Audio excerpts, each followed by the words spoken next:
Day to everybody. In watching Arizona, you see a team that's really played exceptional football over the last 4 weeks.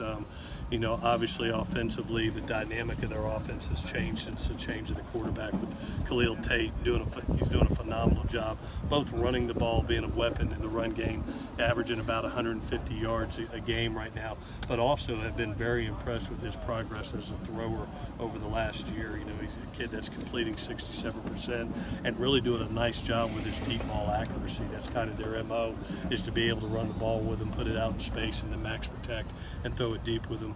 He's doing a tremendous job and has really sparked this 4-game win streak for him. J.J. Taylor and Nick Wilson, obviously two backs that we know that are carrying that load when Khalil's not carrying it. They're doing a great job. Defensively, I've been impressed with Derek Bowles, their nose tackle. Very quick twitch kid that's playing in people's backfield. He's one of those guys that you have to know where he's at. Very dynamic, and will give our center and guards issues. And then I've been impressed with some of their freshmen, especially their edge players, Fields and Wilburn. I've been really impressed with in their 3-4 scheme as well as their 4-down. Coach Rodriguez has done a great job of really putting this team in a position to compete for a Pac-12 title and really have them going in the right direction. Should be a great game and opportunity, really the next playoff game, to be honest with you. When we had our first round versus Arizona State, and here's Arizona. With that, injury-wise, Josh Fatu was able to get some work today, which was good to see coming off the game. Christian Rector we held out for hand. Amon Marshall is starting to move around but not practicing right now. Porter Gustin, based on the doctor's eval, will be out with his toe. Stephen Carr actually got really good work today. We'll see how sore he is tomorrow, but he actually got really good functional work today. Looked good. 5 Mile PI, like I said the other day, thank God that did not have any structural damage. He's day-to-day just based on soreness. Josh Fallow is still not practicing with his foot, and we held Stephen Mitchell still with that shoulder sprain that he has. With that, I'll take any questions that you have. You said Porter's out, so out for the game? He's been ruled out for the game, yes, by our doctor. How did he re-aggravate his toe? Or? Just based on their evaluation, what they looked at afterwards, after 2 days, did not feel it was in his best interest to go this week. Carr said, that he feels great and he's ready to go. How comfortable are you using him? Like, how much can you do with him right now? Two things. One, let's see his pain level tomorrow after, and then two, football shape also has to happen. It was really good. He got a lot of great work today and looked really good. It was good having him back, but just we'll see where he is by the end of the week and see how many reps he can get. If he looks as good as he did today, obviously he'll be playing in the game. What kinds of things does having him back allow you guys to do? I think, if you remember early in the season, he was so dynamic, not only as a runner, but what he was able to do out of the backfield, catching the ball. He was actually being targeted in some of our routes, too, when he was in there. So he's one of those kids that, over his time here is going to be a complete back and every down back. And he brings that level of not only explosive run ability, but also pass catching ability. Is Arizona similar to Notre Dame at all in terms of how they want to attack?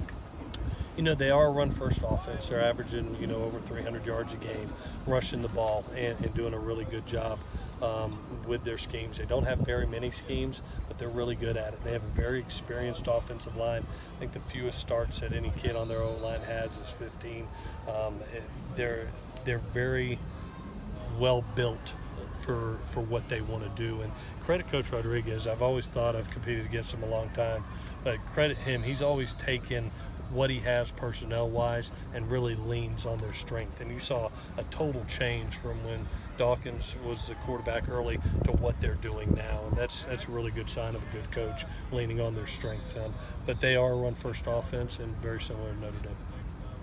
With Porter, do you look back at the Texas game or last game and be like, man, I wish I wouldn't have had him in there, or wish he would have handled it differently? No, I just, I always based on any injury or any player, you don't do anything until the doctor's clear and they're as good as they get. You hope and pray that everything goes well. You know, with toes, whether it's a broken toe, turf toe, they're so finicky. And credit Porter. I mean, he's a warrior. He was chomping at the bit 2-3 weeks ago, and it just, you know, until the doctors clear you, you can't even go that route. And you know, felt good about it from the medical standpoint, player standpoint, and you know, we're always going to do what's right for the kid. And obviously, the doctors at this point in time said it's in his best interest to sit out this game. Just this week, I don't have a timetable, Dan. I'll be honest with you. We'll see. We'll take it week by week. But until they say, "Hey, coach, he's cleared," he's cleared. When you're dealing with a Khalil Tate, what's one thing in particular on defense that you guys have to do well if you're going to contain him? You know, the things that you saw in the Washington State game was linebackers getting out of their gaps. And they do such a great job because sometimes you're so focused on Khalil that you bounce out there too, and then there goes J.J.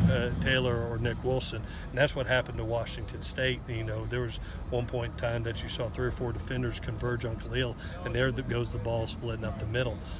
And you know, they had, I think, 8 plays over 40 yards in that game, so very explosive offense. And when I turned on the tape, I really thought it was going to be all in the run game. But what's really different right now from what Khalil's doing is he's really being accurate down the field. If you look at that Washington State game, they hit max protection passes down the field, and he's dropping dimes to receivers. So any time that you can make the defense come up, force one-on-one situations, and you're hitting your deep balls, man, that's a hard day. So we're going to have to make sure that we hold up outside when we are in man, and you know, don't take the bait. You know, do your assignment and count on the man next to you to do his. A lot of times, based on that one guy, you want to go chase him, but you have a job and you have to make sure you're doing your job. I imagine open field tackling will be a big deal. No question. How do you feel like you guys have been in that area this year? You know, I thought we very much improved last week. You know, especially out in space. When the quarterback broke contain, we didn't let him get out, and then anytime you hold a team to 79 yards rushing, you're doing something good. Even the perimeter, I think we only had 1 perimeter break on the space plays. On the bubble screens, we let 1 get out.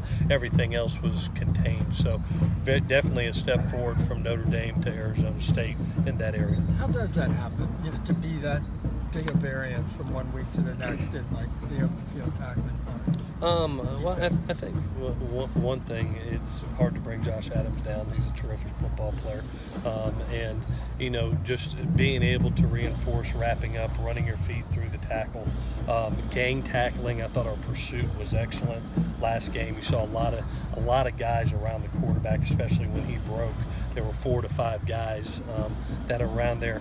And then I really thought our guys kept their lanes extremely well, especially in the passing game, when you saw the outside edge rush forcing the quarterback up into the interior rush right into Rasheem's arm. So you had 3 sacks on the night in that game on outside rush, and then you had 3 sacks on interior guys when they all 3 of them was because they were forced up into the pocket right into Rasheem's arm.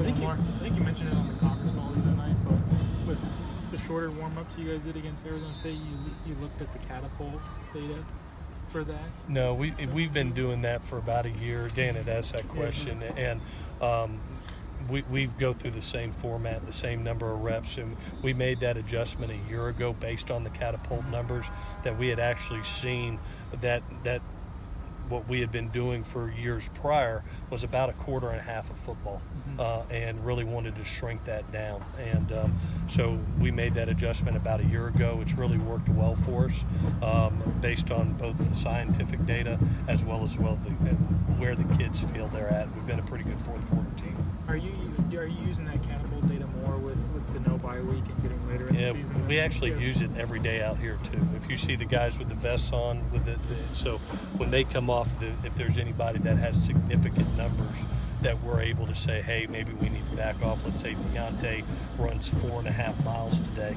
Well, you may take him out of a couple periods tomorrow just to get his legs back. So that data is monitored on a daily basis anytime we practice or anytime we play. Okay. All righty, guys. Thank you. Thanks.